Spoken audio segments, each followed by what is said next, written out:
Drambar Beach, or D-Bar as it's known locally, is the most northerly beach in New South Wales. As this beach faces due east, it's exposed to swell from pretty much anywhere, so on days when it's flat on both sides of the border, there's often a wave here.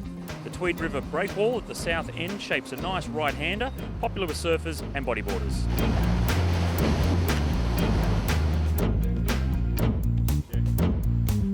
The battle on the border really does start with a bang, with an opening road stage of 123 kilometres.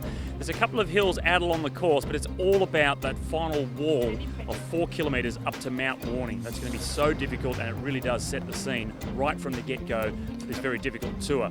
The overall series leader, Michael Schweitzer, will certainly be full of confidence along with his African Wildlife Safaris team after getting the win at the Tour of Toowoomba, but he's more of a sprinter and not really suited to the difficult climb of Mount Warning.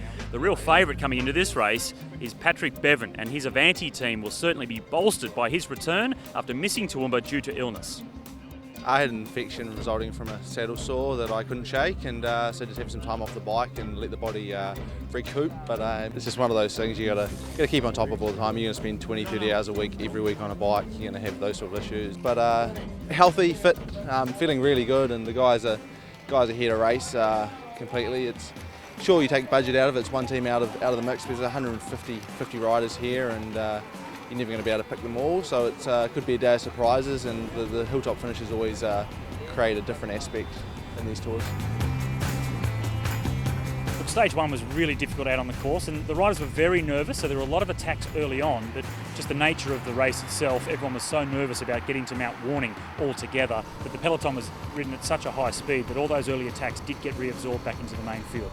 There were a lot of flying attacks at the start, and no one wanted to have anyone up the road before the climb, and I was just surfing in the peloton, and I always had a teammate with me. As the peloton hit the first King of the Mountain sprint at 43 kilometres, it was Saxon Irvine leading the peloton over the top.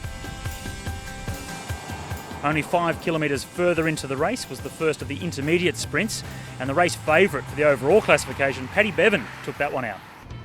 When the race reached the southernmost point of the circuit today, coming out of Mullumbimby at 70 kilometres, there was a nasty accident, including Philip Kabdarski from Cobra 9 Intbuild Cycling, and more seriously hurt from Subaru Albion was Alex Beattie, who unfortunately had to abandon the race and was taken to hospital. At 95 kilometres, they came to another King of the Mountains sprint, and it was Ben Hill from Charter Mason picking up the points. What goes up must go down, and the riders enjoyed some very fast descents as the peloton reached breakneck speeds. The most serious move of the day came after 103 kilometres with a 5-man group going off the front, which included strong riders such as Raf Reinstein and Matt Clark from Avanti Racing. After about 100k, a group finally slipped away, and we took control. We were happy to let it be out there. We had some strong guys, Fraser and Mitch. An amazing job riding into the bottom just to keep it status quo so we get a clean run at the bottom. While there was action out front, there was panic stations behind for the overall Subaru National Road Series leader, Michael Schweitzer, who was starting to struggle on the climbs. Team Avanti Racing came to the front of the peloton and controlled the pace, eventually reeling in that 5-man lead group as they hit the base of Mount Warning. That was unreal. The Avanti guys did an amazing job just drilling it into the climb. Once the gradient started to steepen up, team tactics were thrown out the window and it became a race of attrition.